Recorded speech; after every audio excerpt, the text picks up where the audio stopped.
That one is a stretch, but high in reward. Now, if you want to start walking among the heavyweights, here's the key.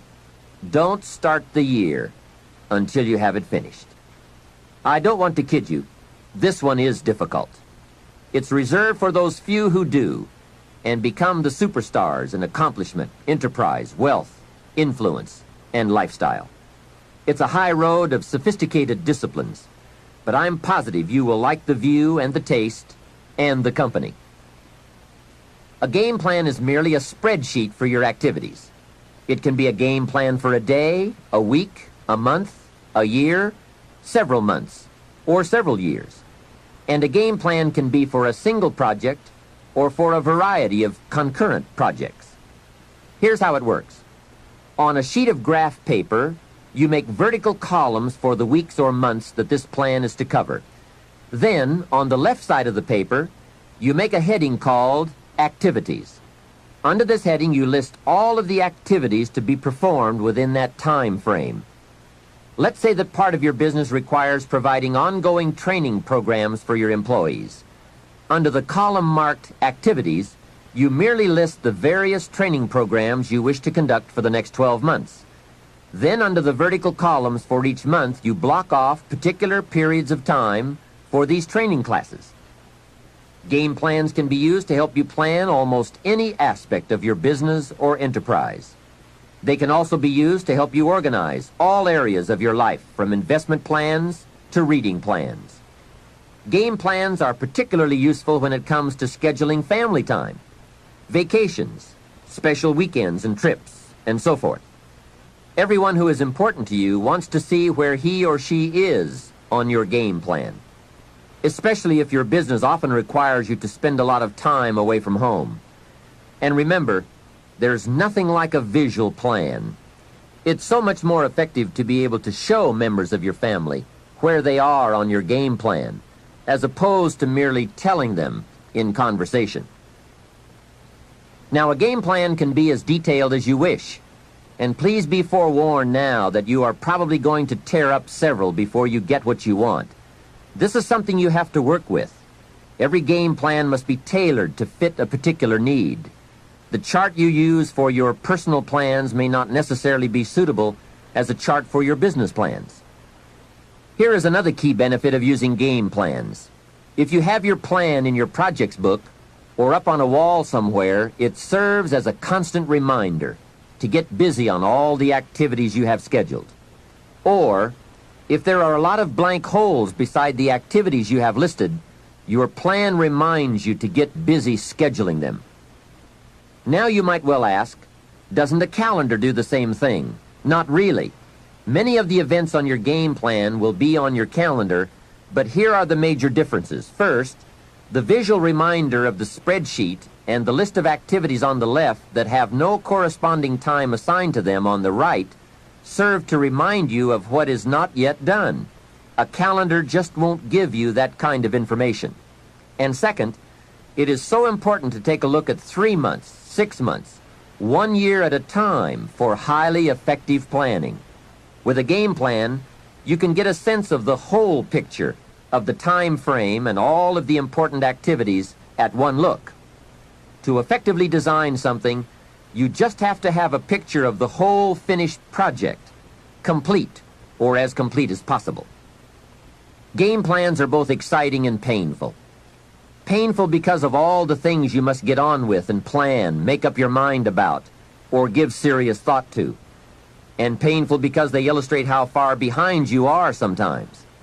But they are also very exciting, both because they help you to foresee how your life, your business, and your family are going to unfold over the coming months, and because they can help you get the job done. It's like looking at the artist's rendering of the finished project. It brings all kinds of feelings to the surface as we see it all take shape and unfold. And it also gives you that incredible feeling of being in charge. You have your life in hand and in order and well designed. Remember how valuable a day is. It is part of your whole life enterprise. A day is like a piece of the mosaic of your life. Fashion it wisely to the best of your genius. For as someone once said, at midnight, The winged messengers come and gather up all these pieces and take them off to wherever the mosaic is kept. And surely on occasion one messenger says to another, "Wait till you see this one." A well-fashioned day with a beginning and an end, a purpose and a content, a color and a character, a feel and a texture. This well-fashioned day takes its place among the many and becomes a valuable memory and treasure. An equity of experience and spirit and life. And remember, the genius to do all this lies within you. Never forget that. Some people say, if I was as smart as you are, make sure you make the correction in thinking to say, if I had developed as much of my smart as you have. That's it. We're all smart enough. We just have to develop that smart into a plan. Hopefully this program will help. There it is, how to think on paper. With those thoughts and with all the other things we've brought to your attention under the subject time management, let's move on to the next key to wealth and happiness. If you were to evaluate the major influences in your life that shape the person you are becoming, this has to be high on the list. The people you choose to allow into your life. Mr. Schoaf gave me a very important caution in those early days, which I would like to repeat here for you. He said, never underestimate the power of influence. What an important statement. The influence of those around us is so powerful. Many times we don't even realize we're being strongly influenced because it generally develops over an extended period of time. Peer pressure is an especially powerful form of influence because it is so subtle. If you're around people who spend all they make, chances are excellent that you'll spend all you make. If you are around people who go to more ball games than concerts, chances are excellent that you'll do the same. If you're around people who don't read many books, chances are excellent you won't read many books. People around us can keep nudging us off course a little at a time, until finally, 10 years from now, we find ourselves asking, how did I get here? Those subtle influences need to be studied carefully if we really want our lives to turn out the way we've planned. Now, on this major point, let me give you 3 key questions to ask. This may help you to make a better analysis of your current associations. Here is the first question. Who am I around? Good question. Make a mental study of the major people with whom you most often associate. You've got to evaluate everybody who is within the circle of being able to influence you. So, major question, who am I around? Next question, what are they doing to me? That's a major question to ask. What have they got me doing? What have they got me listening to? What have they got me reading? Where have they got me going? What have they got me thinking? How have they got me talking? And how have they got me feeling? What have they got me saying? You've just got to make a serious study of how others are influencing you, both negatively and positively. Now, maybe the influence of all those around you is okay, but just ask yourself. It doesn't hurt to ask. Who am I around? And what are they doing to me? Now, here's the final question. Is that okay? Maybe the people you associate with and their collective influence is okay. But then again, maybe it's not. All I'm suggesting here is that you take a close and objective look. Everything is worth a second look, especially the power of influence. Positive influence can have an incredible effect on your life, but so can negative influence. Both will take you somewhere, but only one will take you in the direction you truly wish to go. It's so easy just to dismiss the things that influence our lives. The man says, I live here, but I don't think it matters. I'm around these people, but I don't think it hurts. I would take another look at that. I've got a good phrase for you. Everything matters. Now, sure, some things matter more than others, but everything matters. Everything weighs something. So you've got to keep checking to find out whether associations are tipping the scales toward the positive or toward the negative. It doesn't hurt to look, right? Ignorance is never the best policy. Finding out is the best policy. Remember, part of the purpose of this program is to get us to say, the days of kidding myself are over. I really want to know what I have become and what I am becoming. I want to know where my strengths and my weaknesses lie. What has power over me? What's influencing me?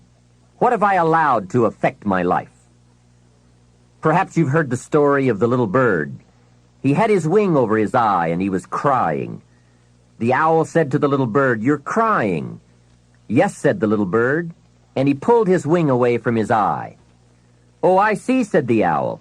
"You're crying because the big bird pecked out your eye." And the little bird said, "No, I'm not crying because the big bird pecked out my eye.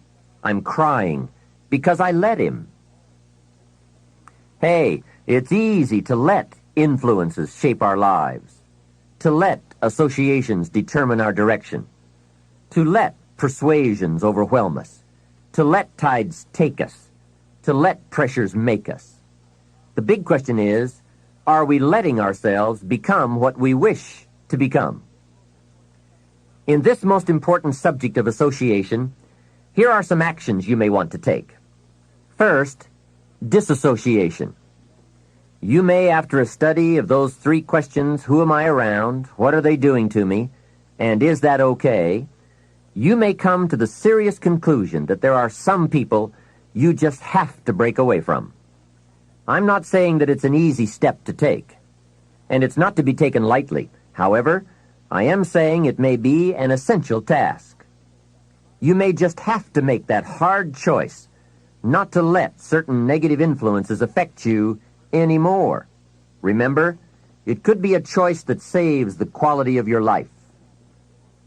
The second action you may want to take is limited association. It could well be that you are spending too much time in a certain area of your life with a certain group of people. It's easy to put time and effort in the wrong place. The guy spends 3 hours at the ball game and 30 minutes listening to the sermon. See, that's called out of balance. 30 minutes for spirituality, 3 hours for entertainment. That doesn't weigh well 5 years from now, 10 years from now, when you take a look at the sum total of your values in your life. Here's one of the easy ways to end up with a mediocre average life: spending major time on minor things. Sophisticated people learn to weigh everything before they spend time or money. You've got to weigh before you pay. Whether you're going to spend heavy time or light time, you've just got to weigh. Otherwise, if you're not careful, you can get trapped into spending heavyweight time with lightweight people. Now, it's okay to have casual friends as long as you give them casual time, not serious time. Spend major time with major influence and minor time with minor influence. It's so easy to do just the opposite, but don't let it be said that you fell into that trap. So maybe all you need to do to change some of the influences in your life is not to eliminate them, but merely limit them. Say, I have a good time with these people, but I'm not going to spend days and days with them anymore. I'm just going to cut that down and save some of that time for more major people and more major enterprises. Remember, it's your life. You can spend your time with whomever you want and whenever you want. But you didn't invest in this program for me to kid you. Take a look at your priorities and your values. We have so little time at our disposal. Wouldn't it make sense to invest it wisely? If you have only $100 in your pocket, it's okay to spend $20 for fun and put $80 toward your important values and commitments. But would you be happy reversing those percentages? Better to put the majority of your money where you know it will get you a positive return, rather than put it where the taste is brief and the results are poor. Of course, you must be the judge. You must determine whether the situation and the people call for disassociation or limited association. But remember, if it isn't taking you where you want to be 5 years from now, 10 years from now is the time to fix it. The third process is the one I most strongly suggest you begin, and that is called expanded association. That is, spending more time with the right people, people of substance and culture, people who understand philosophy and discipline, people of accomplishment and character. Many years ago, Mr. Schoaf said to me, "Mr. Rohn, if you truly wish to be successful, you've got to get around the right people." Then he said, "It looks like in your present circumstances you're going to have to plot and scheme." And that was true. I had to plot and scheme to get around the right people. On some of those early opportunities I had to be around successful people, I would park my car a couple of blocks away. I knew that if they saw my car, I'd never get in. On more than one occasion, I got the question, "How did you get here?" To which I would respond, "Oh, someone dropped me off." And that was me dropping me off a couple of blocks away. Whatever you have to do it. Keep asking the question, who can I get around? Who could I spend some time with who would have a positive influence on my life? I played every trick in the book I could think of to get around the right people, but it was worth it. Now here's the surprise. It is possible for a modest investment to get around major people. If you had a chance to sit down for an hour or two with a wealthy person, and all that you had to do was to pick up the lunch tab, wouldn't that be a bargain?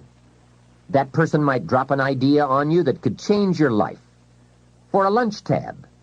And that's where we need to go to get our success plan, from successful people. Don't pick up your plan, especially your financial plan, from unsuccessful people. Here is something else exciting. It's possible for people of modest means to start a wealth plan. You don't have to be wealthy to have a wealth plan. You don't even have to be healthy to start a health plan. All you have to be is smart. Smart enough to say, "Hey, I've got the wrong plan, and I'm going to get around someone who has a better plan and make it my plan." So, find some successful people to help you fill out your success plan. Find somebody healthy to get your better health plan going. Find somebody living a unique lifestyle to develop your lifestyle plan. This is called association on purpose, getting around the right people by expanding your circle of influence. I have a really unique friend. I'm always trying to find more ways to spend more time with him. He's the big game hunter, millionaire, businessman, traveler, and in my opinion, one of the world's great philosophers. He has two special gifts among many that make it worth all the time I can possibly spend with him. And those gifts are, one, the ability to absorb, the ability to soak up a day and all of its events. His memory is uncanny. I swear he remembers in detail almost every day of his life and every book he's read. I think it is more exciting for him to go to Spain and come back and tell you about it than it is to go yourself. And the reason is, when he's there, he doesn't miss anything. He picks up the sounds and the colors, the experiences and the happenings. He absorbs like a sponge the sights, the people, the whole scene. Then he has this second unique gift, the gift of expression. He can put all he saw and touched and felt into words, exciting words. When he talks, you can feel the water lapping on your feet. You can see the colors. You can smell the aroma of the flowers and the food. What great gifts to absorb and to express. If I spend a day with him, I get my time's worth. He can put a year into a day's conversation. It leaves you spellbound. He can read a book and with flawless detail give you a capsule version, and more often than not, make it more exciting than if you read the book yourself. From Shakespeare to the Beatles, from Africa to Beverly Hills, he's got it, recorded it, and can express it with spirit and precision. You can imagine what a valuable association this is for me. From this association, I've multiplied my knowledge, my perception, my skill, my enterprise, and my lifestyle many times over.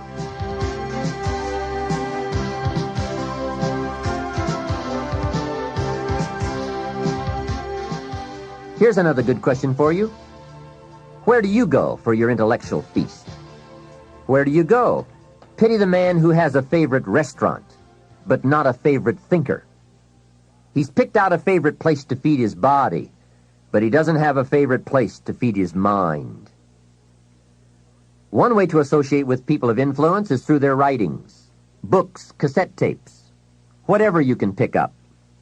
Maybe you can't meet the person, but you can read his books or listen to his cassettes. Churchill's gone, but he's left some books. Aristotle's gone, but we still have his ideas. Search the catalog for cassettes and libraries for books. Search the magazines, search the documentaries. They are full of chances for association and intellectual feasting. But in addition to reading and listening, we also need a chance to do some talking and sharing. I have some people in my life with whom I spend time on a regular basis, who help me with important life questions, who help me refine my own philosophy, weigh values, and ponder questions about success and lifestyle.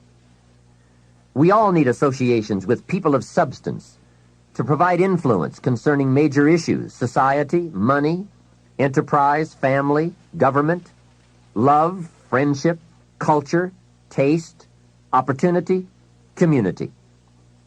Behavior is mostly influenced by ideas, and ideas are mostly influenced by education, and education is mostly influenced by the people with whom we associate. So don't join an easy crowd. Make sure you get around people who can ask the right questions about the latest ideas you've discovered, about your philosophy, your enterprise, your goals, your lifestyle. Go where the demands are high, where the expectations are high, where the spotlight is on to grow, to produce, and to become more than you currently are. One of the great good fortunes of my life was being around Mr. Schoaf those 5 years. During that time, he shared with me, at dinner, on an airplane, at a business conference, in private conversation, with a group, all those ideas that caused me to make the helpful and necessary adjustments in my thoughts and activities. And those daily changes, some so very slight, so very important, added up to such weighty sums in 1 year, 3 years, and 5 years. A big part of the value of this association was having Mr. Schoaf repeat the ideas over and over. You just can't hear basics, fundamentals, major pieces of the philosophy of life too often. Another part was Mr. Schoaf's unique ability to check and measure my progress. That is so important. Measurable progress, and having someone to monitor that progress. I will never forget my first list of goals that I put together after Mr. Schoaf's breakfast lecture on setting goals. My list contained only 4 or 5 items. When I showed it to him, he said, "Is this your list?" I said, "Yes." Then he started asking those very wise questions that all people of success and substance are inclined to ask. He asked, "How about your health goals?" I didn't have any of those on my list. He asked, "How about your investment goals?" Those were lacking. How about your travel goals, your family goals? How about your goals for gifts and sharing? Who would you like to meet? What would you like to become? What skills would you like to develop? Did you ever want to write a book, a poem? Would you like to be a sophisticated person of power and influence and culture? How about education for your children? Would you like to be debt-free? How about a splendid library stocked with the best of books? Would you like to make some new friends? Did you ever want to parachute out of an airplane? Fly a glider? Own a music library? Would you like to see New York? Visit Paris? Explore Rome? Do you need a ranch someday? A cabin in the mountains? Is there something you'd like to prove? A mark you'd like to make? Wow! What a mind-expanding conversation that was. And this was only one of many to come over those 5 years. What fantastic help it is to have someone who can ask the right questions. Remember, it's not just the answers that are important. It's the questions. Some of the most valuable influence comes from people with the awareness and skill to ask the major questions. Here's a project you might consider. Choose 2 or 3 people for whom you have a great respect. Ask each of them to make a list of the major questions they would ask if they wanted to help someone make the best choice that would lead to a successful and happy life. If you get 3 lists, you will be surprised at the difference among them. Successful people approach life from a variety of experiences and a variety of attitudes. Now, from these questions, you may get enough homework to get busy on for years to come. Another benefit of my association with Mr. Schoaf was that I kept growing in experience, knowledge, and accomplishment, and was able to bring all that value to the same basic questions. What a learning experience that was. Some of the early questions I had shrugged off, I now saw a growing importance they had. It was really my education that was changing, not the questions. It's like reading the Bible or listening to cassettes. When you have some added, measurable experience, you now bring to the reading and listening a new worth. You now listen and read at a new level. And the substance gleaned, the wisdom gathered from that new level can well be where your fortune and the best of your lifestyle can be developed.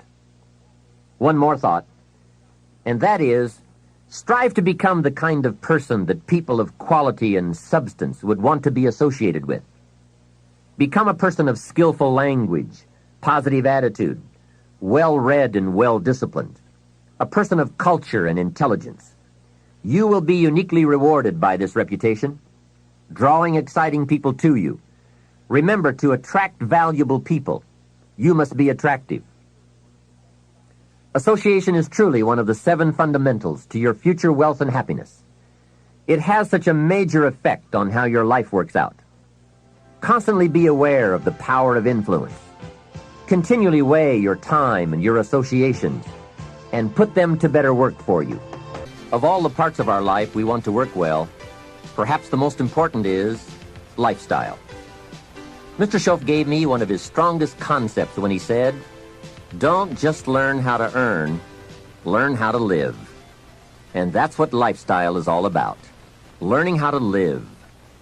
Here's one of the great challenges of life: being happy with what you have while in pursuit of what you want. I have found it a practice well worth exercising with skill. Now, consider this. Some people have plenty of beautiful things filling their days, but they get little happiness from them. Some people have money, but they have trouble finding joy in their lives. Imagine, a father wads up a $5 bill and throws it at his son, saying, "Here, if you need the darn stuff that bad, take it." Same money, poor style. And remember, it's not the amount that counts. It's the style that counts. Mr. Schoaf taught me lifestyle in those early days, starting with small amounts. He said, imagine that you're getting your shoes shined, and the shoe shine boy has done a fabulous job. You have one of the world's all-time great shines, so you pay him for the shine. Now you consider from the change in your hand what kind of tip to give him. And the question pops into your mind, shall I give him 1 quarter or 2 quarters for my neat shine? Mr. Schoaf said, if 2 amounts for a tip ever come to your mind, always go for the higher amount. He said, become a 2-quarter person. I said, what difference would that make, 1 quarter or 2 quarters? He said, all the difference in the world. If you said, well, I'll just give him 1 quarter, that will affect you for the rest of the day. You will start feeling bad. Sure enough, in the middle of the day, you will look down at your great shoe shine and say, I've got to be cheap. 1 lousy quarter. That will affect you. However, if you go for 2 quarters, Schoaf said you can't believe the feeling you can buy for another quarter. That's lifestyle. Becoming a 2-quarter person and learning to get joy from the greater person you are becoming. A man came up and introduced himself to me after one of my seminars in Detroit, Michigan.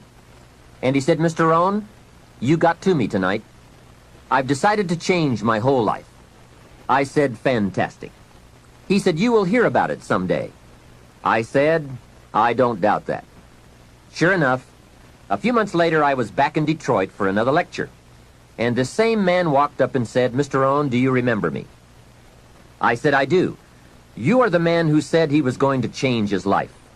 He said, "That's me, and I've got to tell you a story." Here's the story he told me. After the last seminar, he said, I started thinking about ways to begin changing my life. And I decided to start with my family. I have 2 lovely teenage daughters, the best kids anyone could ask for. They never give me any trouble. However, I've always given them a hard time, especially as teenagers. One of the things they dearly love to do is to go to rock and roll concerts, to see their favorite performers. Now, I've always given them a hard time on this subject. They would ask to go, and I would say, "No, I don't want you to go. The music is too loud. You'll ruin your hearing. And besides, it's the wrong crowd." I would always give them a hard time. Then they would beg, "Please, Daddy, we want to go. We don't give you any trouble. We're good girls. Please let us go." Well, after they had begged long enough, I would reluctantly throw them the money and say, "Okay, if you have to go that bad." So that's where I decided to start to make some changes in my life. Then he said, here's what I did. Not long ago, I saw this advertisement that one of my daughter's favorite performers was coming to town. Guess what I did? I went down to the concert hall and bought the tickets myself.